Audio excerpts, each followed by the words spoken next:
It's got to stay with us. We got to be hungry for this next year and make sure we come back pissed off. History repeating itself for Leafs fans as once again the Boston Bruins knocked the Leafs out in Game 7, Round 1. You know what? You're going to see a lot of Leafs out here over the next couple weeks hitting a lot of these instead of pucks because, as you heard, the Boston Bruins cut the Leafs' playoff dream short yet again. And well, they played about as bad as my golf swing, which is hot trash to some. It's left fans all day debating who was to blame for the Bruins beating the Leafs yet again. I think if anyone's to blame, it would have to be the players. They got to put the team on their back and just play the game. Boston's a strong team, though, and they were hard to face, especially with Marchand on the bench, and we were missing Kadri. Actually, you know what? If anyone's to blame, it could be Kadri, just because he was out for the rest of the series and we really could have used him. I don't know for sure, but I'd say probably the coach. To be honest, I think Kadri could be at fault, but I didn't think he played such a big role because he only played a few games.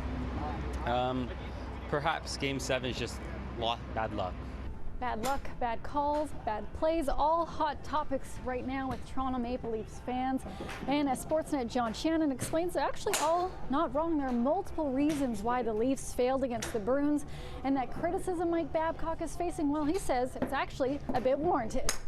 When you look at playoff hockey, what you're talking about is coaches and players being able to adapt and make changes. The question became is, as well prepared and structured a coach as Mike Babcock is, did he make enough changes for the Maple Leafs to have an opportunity to win, particularly when they were down 2-1, 3-1 in Game 7? And a lot of people, and I think they have a right to say it, is that he didn't adapt enough. So Nazem's suspension, a lot of fans were vocal today saying that it had a huge impact on this series. What do you think impact it had, if any, in your mind?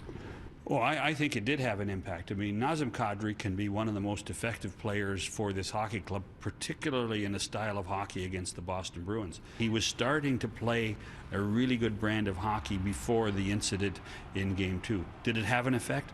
Absolutely it had an effect, and you have to think that Nazem knows that, and the Maple Leaf management knows that as well. Well, the Leafs being kicked out of the playoffs by the Boston Bruins now means there are no Canadian teams left in the playoffs, so American team will once again lift Lord Stanley over their head. The last time a Canadian team actually won the Stanley Cup was back in 1993, and that was the Montreal Canadiens.